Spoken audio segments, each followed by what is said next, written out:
আজকে যে গল্পটা আপনাদের শোনাতে যাচ্ছি তা শুধু গেম নয়, তা একটা হারিয়ে যাওয়া মায়ার গল্প।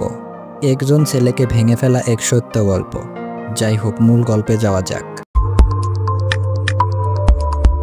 আমার নাম নিলয়।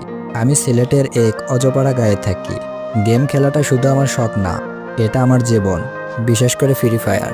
দিন রাত কেটেছে গেমের মধ্যে। আমার হাতে ফোন থাকলে আমি ভুলে যেতাম চারপাশের দুনিয়াটাকে। কিন্তু এই দুনিয়াতেই ছিল আমার একটা তারা, যাকে আমি ছুঁতে চেয়েছিলাম, আঁকড়ে ধরতে চেয়েছিলাম। তার নাম ছিল মায়া। আমাদের দেখা হয়েছিল ফ্রি ফায়ারের একটি র্যাঙ্ক ম্যাচে। ওর গেম প্লে দেখে আমি মুগ্ধ হয়ে যাই। তারপর ধীরে ধীরে ম্যাচের বাইরে কথা বলতে শুরু করি। কবে যে সে ভার্চুয়াল জীবন বাস্তবে পরিণত হলো বুঝতেই পারিনি। মায়া শুধু গেম পার্টনার ছিল না, ও ছিল আমার দিনের আলো, রাতের স্বপ্ন। ওর হাসির আওয়াজ আমার জন্য ছিল ঔষধ। একদিন ও বলল, নিলয়, আমি যদি কখনো হারিয়ে যাই।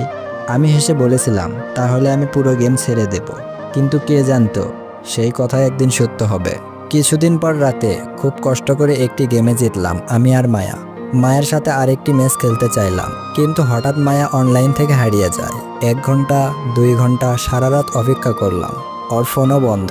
শেষমেশ ওর ইনস্টাগ্রামে একটি পোস্ট দেখতে পাই, যে পোস্ট দেখে আমার মাথায় যেন আকাশ ভেঙে পড়ল। পোস্টে লেখা ছিল, মায়া আর আমাদের মাঝে নেই। আমি বিশ্বাসই করতে পারছিলাম না, ও নাকি অ্যাক্সিডেন্টে মারা গেছে। একটি লাস্ট মেসেজ পেয়েছিলাম। আমার একটি বাটন ফোন ছিল, সেই বাটন ফোনে, আমার অ্যান্ড্রয়েড ফোনে আমি সিম কখনো তুলিনি, সেই বাটন ফোনে একটি লাস্ট মেসেজ পেয়েছিলাম। মেসেজে লেখা ছিল, তুই ভালো থাকিস লিওন। আমি গেমটি আজও খেলি, ওর আইডি আজও আমার ফ্রেন্ড লিস্টে আছে। মাঝে মাঝে দেখি ওর অবতারটা যেন এখনো আমার পাশে দাঁড়িয়ে। মায়া, তুই আমার তারা ছিলি, আমাকে একা ফেলে চলে গেলি। এই গল্পটি পাঠিয়েছে আমার একটি সাবস্ক্রাইবার। তার জীবনে ঘটে যাওয়া একটি বাস্তব ঘটনা ছিল। এই গল্পটি আপনার কাছে কেমন লেগেছে সেটি অবশ্যই কমেন্ট করে জানাবেন। আর আপনাদের জীবনে যদি গেম খেলা নিয়ে কষ্টের ঘটনা ঘটে যায়, তাহলে এই ইমেইলে পাঠাবেন। ধন্যবাদ সবাই, ভালো থাকবেন। দেখা হচ্ছে নতুন একটি ভিডিওতে।